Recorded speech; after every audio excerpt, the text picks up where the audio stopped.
दोस्तों नमस्कार। ये है मार्गदर्शन फॉर सिविल सर्विसेज। मैं अनुराग चौधरी। दोस्तों, राजनीति विज्ञान के महत्वपूर्ण प्रश्नों की श्रृंखला का आज ये 17वां भाग है, जिसमें हम राजनीतिक दर्शन के चौथे भाग को कवर कर रहे हैं और राजनीतिक दर्शन से संबंधित प्रश्नों का ये आखिरी वीडियो है। इसके बाद हम स्वतंत्रता तथा समानता से संबंधित महत्वपूर्ण प्रश्नों को सॉल्व करेंगे। दोस्तों, ये वीडियो जीआईसी प्रवक्ता परीक्षा, गवर्नमेंट डिग्री कॉलेज प्रवक्ता, टीजीटी, पीजीटी, एलटी ग्रेड और नेट जेआरएफ राजनीति विज्ञान के लिए बहुत ही महत्वपूर्ण है। तो आइए शुरू करते हैं आज का वीडियो। दोस्तों, आज की वीडियो का पहला प्रश्न है, इनमें से कौन सी अवधारणा मैक्स वेबर ने दिया है? ऑप्शन है आपके संसदीय वर्चस्ववाद, लोकतांत्रिक अभिजनवाद, नैतिक संप्रभुता या फिर चमत्कारी नेतृत्व। तो सही उत्तर है मैक्स वेबर। दोस्तों, नौकरशाही के आधिकारिक प्रवक्ता हैं और उन्होंने नौकरशाही या अधिकारी तंत्र का सर्वाधिक विस्तृत और महत्वपूर्ण ढंग से वर्णन किया है। और चमत्कारी नेतृत्व या फिर चमत्कारी सत्ता का जो अवधारणा है वो मैक्स वेबर द्वारा प्रतिपादित की गई है। तो सही उत्तर है चमत्कारी नेतृत्व या करिश्मेटिक सत्ता की अवधारणा मैक्स वेबर द्वारा प्रतिपादित किया गया है। दोस्तों, मैक्स वेबर के बारे में जान लें कि मैक्स वेबर का जन्म 1864 में पश्चिमी जर्मनी के वस्त्र निर्माता परिवार में हुआ था और वेबर हमेशा वास्तविक अनुभवों के द्वारा प्राप्त ज्ञान को पुस्तकीय ज्ञान से अधिक महत्व देते हैं। अगला प्रश्न है, मंत्रिपरिषद जहाज रूपी शासन को चलाने वाला पहिया है, ये किसने कहा था? तो सही उत्तर है, आप जानते हैं, रैमजे मेयोर का ये कथन है कि मंत्रिपरिषद जहाज रूपी शासन को चलाने वाला पहिया है। अगला प्रश्न है दोस्तों कि समाज की उन्नति के लिए विज्ञान की प्रबुद्ध तानाशाही आवश्यक है, ये किसका कथन है? बहुत ही महत्वपूर्ण है।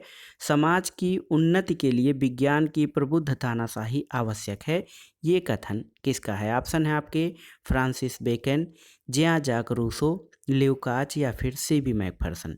दोस्तों, समाज की उन्नति के लिए विज्ञान की प्रबुद्ध तानाशाही जरूरी है, ये फ्रांसिस बेकन का कथन है। फ्रांसिस बेकन एक महत्वपूर्ण निबंधकार रहे हैं। अनुभववादी दर्शन इन्हें विरासत में मिला और ये शेक्सपियर के समकालीन थे। दोस्तों, बेकन जो थे उनका मानना था कि मनुष्य प्रकृति का एक सेवक और दुभाषिया है। इन्होंने समाज की उन्नति के लिए विज्ञान की प्रबुद्ध तानाशाही को आवश्यक माना है। अगला प्रश्न अंतर्राष्ट्रीय राजनीति से, अंतर्राष्ट्रीय राजनीति के यथार्थवादी दृष्टिकोण या रियलिस्टिक अप्रोच के विकास में किस विद्वान का योगदान नहीं है? ऑप्शन है आपके जॉर्ज कैनन, राइनोल्ड नेबुर, हांस मर्गेंथाउ और अब्राहम लिंकन। तो सही उत्तर है दोस्तों, यथार्थवादी दृष्टिकोण के प्रमुख विचारकों में कैनन, हैंस जे मार्गेंथाउ, राइनोल्ड नेबुर, स्वार्जनबर्गर, हेनरी किसिंजर इसमें महत्वपूर्ण रहे हैं, लेकिन अब्राहम लिंकन यथार्थवादी दृष्टिकोण के विकास से संबंधित नहीं थे। दोस्तों, अब्राहम लिंकन प्रजातांत्रिक व्यवस्था के पोषक थे। अगला प्रश्न एक महत्वपूर्ण कथन है कि अंतर्राष्ट्रीय राजनीति या इंटरनेशनल पॉलिटिक्स राष्ट्रों के बीच निरंतर होने वाले संघर्ष के अतिरिक्त कुछ नहीं है, ये कथन किसका है? ऑप्शन है James Rosenau, Morgenthau, Felix Gross, Thomson. तो सही उत्तर है दोस्तों, अंतर्राष्ट्रीय राजनीति को राष्ट्रों के बीच निरंतर होने वाले संघर्ष के रूप में परिभाषित करने वाले विचारक हैं हैंस जे मार्गेंथाउ। दोस्तों, हैंस जे मार्गेंथाउ ने अपनी पुस्तक पॉलिटिक्स एमंग नेशंस में यथार्थवाद का महत्वपूर्ण ढंग से विवेचन किया है और उनका मानना है कि जो अंतर्राष्ट्रीय राजनीति है वो राष्ट्रों के बीच निरंतर होने वाले संघर्ष के अलावा और कुछ नहीं है। अगला प्रश्न है एक महत्वपूर्ण अवधारणा या संकल्पना है, कंसेप्ट ऑफ इकोनॉमिक मैन। देखिए, आर्थिक मानव की संकल्पना किसने प्रस्तुत की है? ऑप्शन है आपके रिकार्डो, जॉन लॉक, हर्बर्ट स्पेंसर या फिर एडम स्मिथ। तो सही उत्तर है दोस्तों, आर्थिक मानव की संकल्पना या कंसेप्ट ऑफ इकोनॉमिक मैन, ये जो है एडम स्मिथ द्वारा प्रस्तुत किया गया है। दोस्तों एडम स्मिथ को अर्थशास्त्र का जनक कहा जाता है। इनकी पुस्तक का नाम है inquiry into the nature and causes of the wealth of nations. दोस्तों इस पुस्तक को शॉर्ट में द वेल्थ ऑफ नेशंस भी कहा जाता है और एडम स्मिथ को आधुनिक अर्थशास्त्र का निर्माता या अर्थशास्त्र का जनक कहा जाता है। आधुनिक बाजारवाद जो है वो भी एडम स्मिथ के विचारों को मिली मान्यता के रूप में देखा जाता है। ये देखिए दोस्तों, एक कथन है प्रत्येक विचारक अपने युग का शिशु होता है। ये कथन किसका है? दोस्तों ऑप्शन है आपके डनिंग, मैकियावेली, रूसो या फिर साइमन। तो सही उत्तर है दोस्तों, प्रत्येक विचारक अपने युग का शिशु होता है। ये डनिंग का कथन है और ये कथन मैकियावेली के बारे में कहा गया है। ये भी प्रश्न पूछ सकता है आपसे कि डनिंग का ये कथन कि प्रत्येक विचारक अपने युग का शिशु होता है किसके संदर्भ में कहा गया है? तो वो इटली के जो राजनीतिक विचारक मैकियावेली हैं उनके बारे में कहा गया है। प्रोफेसर डनिंग ने मैकियावेली के बारे में कहा है कि वह प्रतिभा संपन्न फ्लोरेंस वासी वास्तविक अर्थों में अपने युग का शिशु था। देखा जाए तो प्रत्येक दार्शनिक और विचारक अपने युग का शिशु होता है क्योंकि उसके चिंतन पर समकालीन स्थितियों, घटनाओं और प्रचलित विचारधाराओं का प्रभाव पड़ता है। लेकिन राजनीतिक विचारों के इतिहास में मैकियावेली को ही अपने युग के शिशु की संज्ञा दी जाती है क्योंकि उस पर अपने समकालीन परिस्थितियों का सर्वाधिक गहरा प्रभाव पड़ा था। अगला प्रश्न है कि निम्नलिखित में से कौन अंतर्राष्ट्रीय संबंधों में यथार्थवादी सिद्धांत के प्रतिपादक नहीं है? ऑप्शन देख लेते हैं।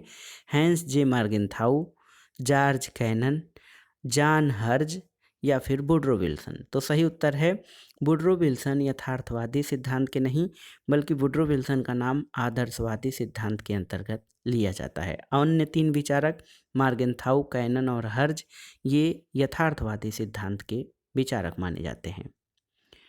अगला प्रश्न है दोस्तों, उपयोगितावाद का संस्थापक किसे माना जाता है? ऑप्शन है आपके ह्यूम, बेंथम, जे एस मिल या फिर टी एच ग्रीन। तो सही उत्तर है दोस्तों, उपयोगितावाद का संस्थापक बेंथम को माना जाता है। लेकिन सही अर्थों में देखा जाए तो डेविड ह्यूम ने मनोविज्ञान के क्षेत्र में उपयोगितावाद के मौलिक सिद्धांतों का विकास किया था, लेकिन इसको विधिवत और सिद्धांतों का विकास और व्यवस्थित रूप से इसके सिद्धांतों का विकास बेंथम ने किया था। इसलिए इंग्लैंड के प्रसिद्ध विचारक बेंथम को उपयोगितावाद का जनक या फादर ऑफ यूटिलिटेरियनिज्म भी कहा जाता है। अगला प्रश्न है दोस्तों, हम बेंथम से लेकर आज तक होने वाले किसी ऐसे वैधानिक सुधार को नहीं जानते जिस पर उसका प्रभाव न पड़ा हो। ये कथन किसका है? ऑप्शन है आपके बेंथम, गैटेल, हेनरी मैन या फिर डायल। तो सही उत्तर है दोस्तों, ये कथन हेनरी मैन का है। उन्होंने कहा है कि हम बेंथम से लेकर आज तक के होने वाले किसी वैज्ञानिक सुधार को नहीं जानते जिस पर उसका प्रभाव न पड़ा हो। दोस्तों बेंथम उपयोगितावाद का जनक था और उसने हर एक सुधार उपयोगिता को आधार मानकर किया है। उसका कानून के क्षेत्रों में जो महत्वपूर्ण योगदान रहा है बहुत ही महत्वपूर्ण है और उसे कानूनी सुधारक के रूप में भी जाना जाता है। उसने स्वयं कानूनों की अंतर्राष्ट्रीय दीवानी, फौजदारी और संवैधानिक संहिताएं तैयार की और विधि शास्त्र को राजनीति से पृथक करने का भी काम किया था। अगला प्रश्न है दोस्तों, बेंथम के अनुसार सुख दुख प्राप्ति के कितने स्रोत होते हैं? ऑप्शन है 1, 2, 3 या फिर 4। तो सही उत्तर है दोस्तों, बेंथम के अनुसार सुख और दुख की प्राप्ति के 4 स्रोत होते हैं, जहाँ से सुख और दुख की सतत आवृत्ति होती है। इन स्रोतों को भौतिक, राजनीतिक, धार्मिक और नैतिक, इन 4 स्रोतों के रूप में देखा जा सकता है। तो सही उत्तर है बेंथम के अनुसार सुख दुख प्राप्ति के 4 स्रोत होते हैं। अगला प्रश्न बेंथम से ही संबंधित है। बेंथम के अनुसार सुख और दुख में क्या अंतर है? बेंथम के अनुसार सुख और दुख में क्या अंतर है? ऑप्शन है गुणों का, मात्रा का, मूल्यों का और इनमें से कोई नहीं। तो सही उत्तर है दोस्तों, बेंथम ने अपने उपयोगिता सिद्धांत में सुख और दुख में केवल मात्रा का यानी क्वांटिटेटिव डिफरेंस माना है और वो मानता है कि सुख और दुख मानवीय क्रियाएं हैं और इनमें केवल मात्रात्मक अंतर होता है। जबकि बेंथम के शिष्य जॉन स्टुअर्ट मिल ने उपयोगितावाद के सिद्धांत में संशोधन करते हुए इसमें गुणों का भी अंतर माना था। अगला प्रश्न है, किसने सुख और दुख के सिद्धांत का प्रतिपादन किया था? तो आप जानते हैं सुख और दुख का सिद्धांत जो है उपयोगितावाद पर आधारित है और इसका प्रतिपादन बेंथम ने किया है। तो सही उत्तर है सुख और दुख के सिद्धांत का प्रतिपादन जेरेमी बेंथम ने किया है और बेंथम इस सिद्धांत का प्रतिपादन करके मनुष्य के सभी कार्यों को निर्धारित करने वाला मापदंड केवल सुख और दुख को मानता है। अगला प्रश्न है, कौन बहुलवाद के सिद्धांत का समर्थक नहीं है? ऑप्शन है गियरके, हाब्स, मेटलैंड और जीडीएच कोल। तो सही उत्तर है दोस्तों हाब्स जो है बहुलवाद के सिद्धांत का समर्थक नहीं है, जबकि गियरके, मेटलैंड, कोल ये सभी बहुलवादी विचारकों की श्रेणी में आते हैं। अगला प्रश्न है, हाब्स के लेवायथन में प्रयुक्त कॉमनवेल्थ शब्द का क्या अर्थ है? ऑप्शन है आपके संप्रभु, बी है ऑप्शन समाज, राज्य और सरकार के लिए सामूहिक नाम, ऑप्शन सी है आपका प्राकृतिक अवस्था में रहने वाले लोगों का वर्ग और उपर्युक्त में से कोई नहीं। तो सही उत्तर है दोस्तों हाब्स का जो लेवायथन है, लेवायथन हाब्स की महत्वपूर्ण कृति है और लेवायथन वो है, लेवायथन की संज्ञा उसको दी गई है जिसके पास संपूर्ण शक्तियाँ होती हैं। तो हाब्स के लेवायथन में कॉमनवेल्थ शब्द जो है वो प्रयोग हुआ है समाज, राज्य और सरकार के लिए सामूहिक नाम। दोस्तों कॉमनवेल्थ जो है इस शब्द का प्रयोग हाब्स ने किया है और हाब्स ये कहता है कि जो प्राकृतिक अवस्था थी व्यक्तियों के एक दूसरे से विरुद्ध युद्ध और हिंसा की अवस्था थी और इस अवस्था से मुक्ति पाने के लिए व्यक्ति कॉमनवेल्थ यानी समाज, राज्य और शासन की स्थापना करने के लिए अपनी संपूर्ण शक्तियों को लेवायथन को सौंप देते हैं। अगला प्रश्न बहुत ही आसान प्रश्न, आप जानते हैं लेवायथन का लेखक कौन है? तो सही उत्तर है थॉमस हाब्स। थॉमस हाब्स लेवायथन का लेखक है। अगला प्रश्न है, निम्नलिखित में से किस राजनीतिक चिंतन ने कहा है कि तलवार के बिना संविदाएं केवल शब्द हैं और उनमें वह शक्ति नहीं होती कि वे मनुष्यों को सुरक्षित कर सकें? तो तलवार के बिना संविदाएं केवल शब्द हैं, उनमें वो शक्ति नहीं होती कि वो मनुष्यों को सुरक्षित रख सकें। ये कथन जो है प्रसिद्ध समझौतावादी विचारक हाब्स का है। हाब्स मनुष्य की प्रकृति का जब विश्लेषण करता है तो वो कहता है कि भावना प्रधान होने के कारण मनुष्य केवल भय की भाषा जानता है और भय को उत्पन्न करने का सबसे बढ़िया साधन है बल प्रयोग। दोस्तों हाब्स ये मानता है कि किसी भी समझौते का पालन मनुष्य इसलिए करता है क्योंकि दंड का भय उसे इसके लिए बाध्य करता है। अगला प्रश्न देखते हैं दोस्तों, गेम थियरी से संबंधित है। कौन खेल सिद्धांत से नहीं जुड़े हैं? ऑप्शन है आपके आर्गेंस्की, स्नाइडर, हर्सेनी और सेलिंग। तो सही उत्तर है दोस्तों खेल सिद्धांत से आर्गेंस्की नहीं जुड़े हैं, जबकि खेल सिद्धांत में मार्टन सुबिक, कार्ल डाइच और जॉन न्यूमैन तथा टॉमस सेलिंग के नाम आते हैं। तो सही उत्तर है दोस्तों खेल सिद्धांत से आर्गेंस्की नहीं जुड़े हैं। आर्गेंस्की शक्ति की अवधारणा के प्रमुख समर्थक हैं। अगला प्रश्न है दोस्तों आदर्शवादी विचारक हीगल से संबंधित है। हीगल ने सभ्य समाज को देखा किस रूप में? ऑप्शन है विशिष्टता के साकार रूप में, एकता के साकार रूप में, सार्वभौमिकता के साकार रूप में और समुदाय के साकार रूप में। तो सही उत्तर है हीगल ने सभ्य समाज को सार्वभौमिकता के साकार रूप में देखा था। दोस्तों हीगल ने सभ्य समाज को सार्वभौमिकता के साकार रूप में देखा और सार्वभौमिकता अथवा विश्वात्मा का साकार रूप ही राज्य है, ऐसा हीगल का मानना है। और राज्य पृथ्वी पर ईश्वर का पदयात्रा या राज्य पृथ्वी पर ईश्वर का अवतरण है, ये हीगल का प्रमुख कथन है। अगला प्रश्न देखते हैं कौन सा युग्म सुमेलित नहीं है? देखिए जॉर्ज सोरेल संघ समाजवाद, हीगल व्यक्तिवाद ये सुमेलित नहीं है, हीगल आदर्शवाद है, जीडीएच कोल श्रेणी समाजवाद और लास्की बहुलवाद। तो अन्य तीनों जो हमारे युग्म हैं वो सुमेलित हैं। हीगल जो है व्यक्तिवादी विचारक नहीं बल्कि आदर्शवादी विचारक है। अगला प्रश्न बहुत ही महत्वपूर्ण है। एक टर्म आता है तुलनात्मक राजनीति में राजनीतिक संस्कृति। राजनीतिक संस्कृति या पॉलिटिकल कल्चर, इस शब्द का प्रयोग सबसे पहले किसने किया था? ऑप्शन है आपके फाइनर, सिडनी वेब, आमंड और लासवेल। तो सही उत्तर है दोस्तों, राजनीतिक संस्कृति का प्रयोग सबसे पहले आमंड ने किया था 1963 में। और राजनीतिक संस्कृति का अभिप्राय संस्कृति के उन पक्षों से है व्यक्तियों के भावों, अनुभवों, मनोभावों, मनोवृत्तियों आदि का संबंध उन चीज़ों से है जो राजनीति को प्रभावित करते हैं, उसको राजनीतिक संस्कृति कहा जाता है। अगला प्रश्न देखते हैं, कौन सी सत्ता प्रत्यायोजित या डेलीगेट नहीं की जानी चाहिए। प्रश्न है कि कौन सी सत्ता प्रत्यायोजित नहीं की जानी चाहिए। ऑप्शन है वित्त संबंधी शक्ति, नियम बनाने की शक्ति, नीति निर्धारित करने की शक्ति, इनमें से कोई नहीं। तो सही उत्तर है दोस्तों, इनमें से कोई नहीं, यानी जो वित्त, नियम और नीति निर्धारित करने की शक्ति है ये प्रत्यायोजित नहीं की जानी चाहिए। प्रत्यायोजित विधायन वो है कि वो आदेश या नियम जो संसद किसी विधि द्वारा प्रदत्त सत्ता के अंतर्गत कार्यपालिका अथवा प्रशासन को द्वारा जारी किए जाते हैं। लेकिन जो आर्थिक, सामाजिक और राजनीतिक परिवर्तनों के कारण वर्तमान में प्रतिनिहित विधि निर्माण अपरिहार्य हो गया है और इसकी मात्रा में दिनों दिन वृद्धि भी हो रही है। भारत में प्रतिनिहित विधायन या प्रत्यायोजित विधायन के क्षेत्र में संसदीय नियंत्रण के साथ न्यायिक नियंत्रण की भी व्यवस्था उभरी है।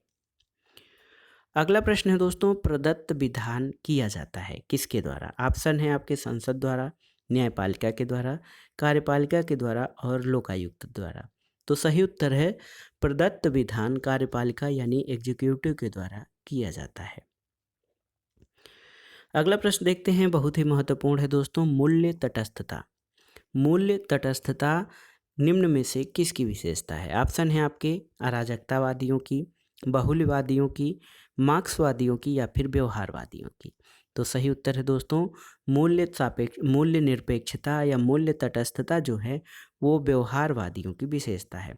व्यवहारवाद एक आधुनिक अध्ययन की शाखा है और इसमें ये माना जाता है कि जो प्रचलित संस्थाएं हैं उनके कानूनी औपचारिक पक्षों से ध्यान हटाकर उन व्यक्तियों और कार्यकर्ताओं के व्यवहार पर भी ध्यान देना चाहिए जो यथार्थ राजनीति में तरह तरह की भूमिका निभाते हैं। अगला प्रश्न देखते हैं, राजनीतिक चेतना, पॉलिटिकल कंसाइंस का अर्थ क्या है। दोस्तों पॉलिटिकल जो राजनीतिक चेतना है उसका अर्थ क्या है, ऑप्शन देख लेते हैं। समाज के प्रति प्रेम, धर्म के प्रति प्रेम, राज्य के प्रति प्रेम या सभ्यता या संस्कृति के प्रति प्रेम। तो सही उत्तर है राजनीतिक चेतना का अर्थ है राज्य के प्रति प्रेम। अगला प्रश्न है, कौन से अंतर्राष्ट्रीय संबंध में राज्य के केंद्रीय महत्व पर सहमत नहीं है। कौन अंतर्राष्ट्रीय संबंधों में राज्य के केंद्रीय महत्व पर सहमत नहीं है। ऑप्शन है बहुलवादी, यथार्थवादी, नव यथार्थवादी या फिर संरचनात्मक यथार्थवादी। सही उत्तर है दोस्तों बहुलवादी जो हैं अंतर्राष्ट्रीय संबंधों में राज्य के केंद्रीय महत्व पर सहमत नहीं है, क्योंकि बहुलवादियों का मानना है कि राज्य विभिन्न संघ समूहों में विभाजित है और जो नॉन स्टेट एक्टर यानी गैर राज्यकर्ता होते हैं उस रूप में अंतर्राष्ट्रीय संबंधों में महत्वपूर्ण भूमिका निभाते हैं।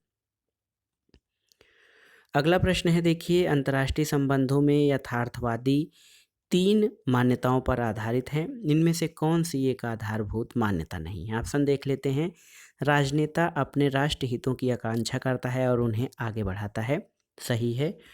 और राष्ट्रीय हितों के लक्ष्यों को पूरा करने में राजनेता नैतिक सिद्धांतों को ध्यान में रखते हैं, सही नहीं है।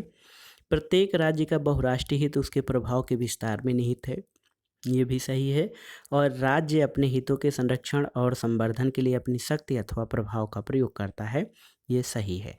तो अंतर्राष्ट्रीय संबंधों में जो यथार्थवादी सिद्धांत है उनमें से जो ऑप्शन बी है आपका, ये एक आधारभूत या मूल मान्यता नहीं है।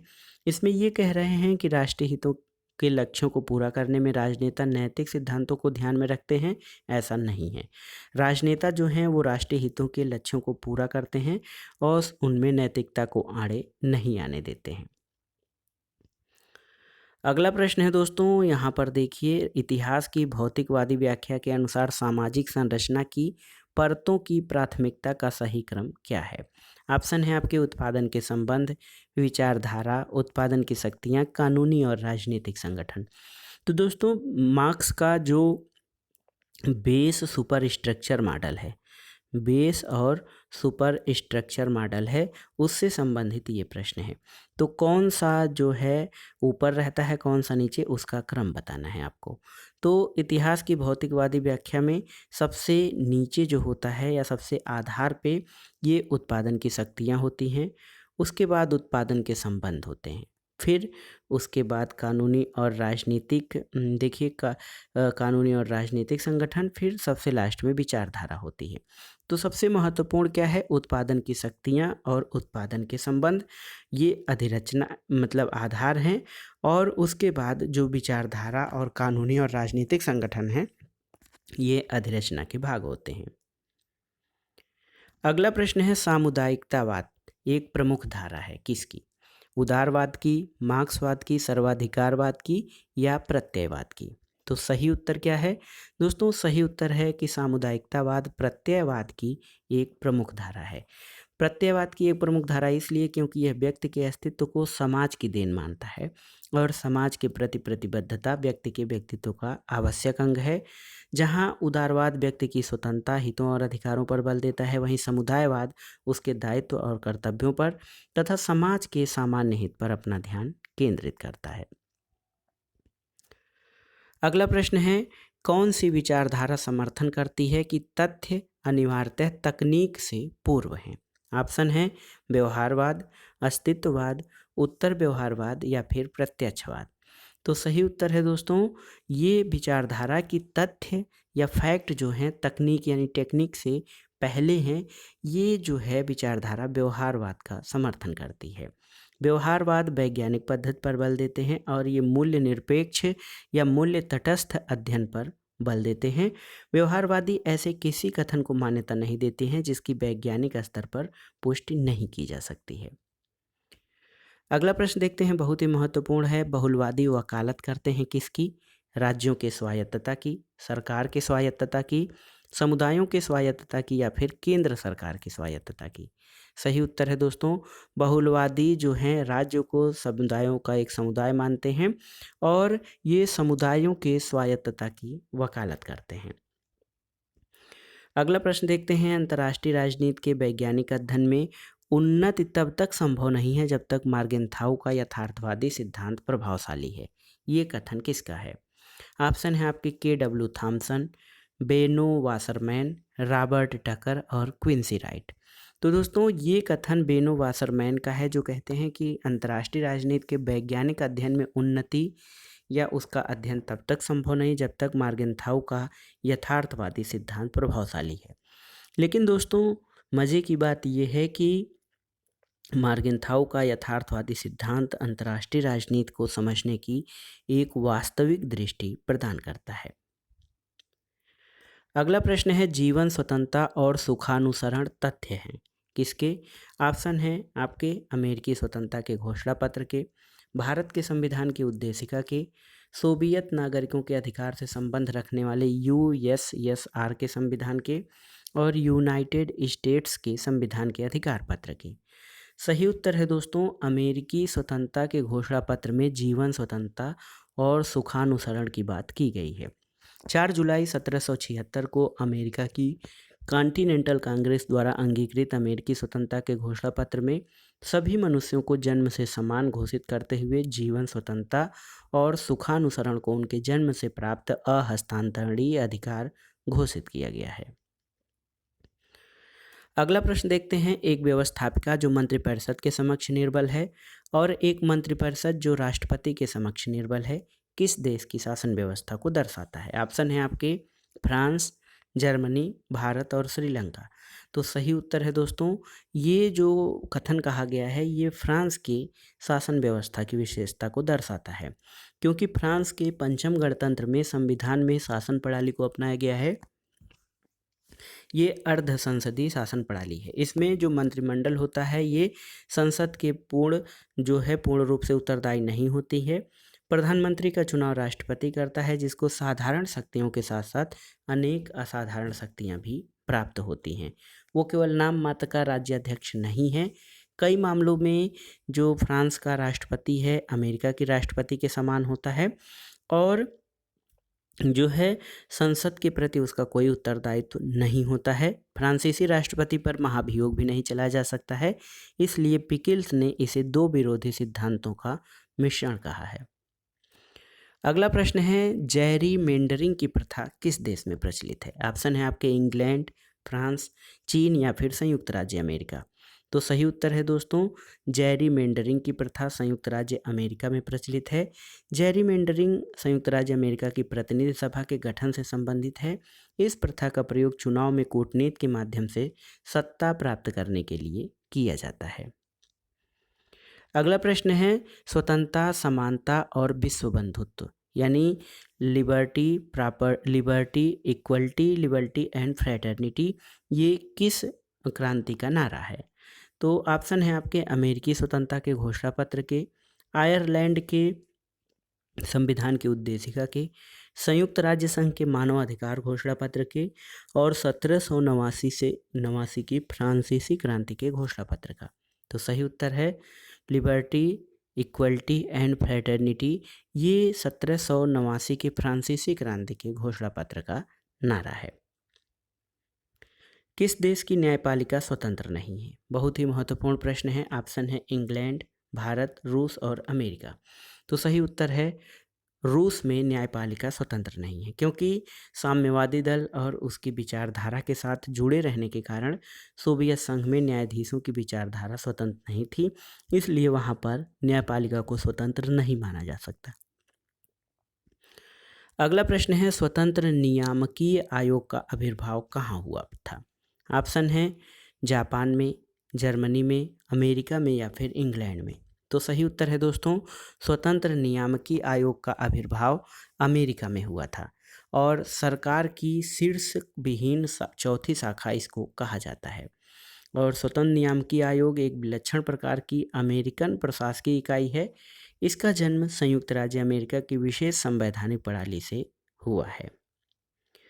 अगला प्रश्न देखते हैं, निम्नलिखित में से किस देश को स्वतंत्र नियामकीय आयोग की जन्मस्थली माना जाता है? तो ये है आपका संयुक्त राज्य अमेरिका। संयुक्त राज्य अमेरिका में शासन की शीर्ष विहीन शाखा और कांग्रेस की भुजाएं किसे कहा गया है? ऑप्शन है आपके सर्वोच्च न्यायालय को, स्वतंत्र नियामकीय आयोग को, फेडरल कोर्ट को या फिर कार्यपालिका को।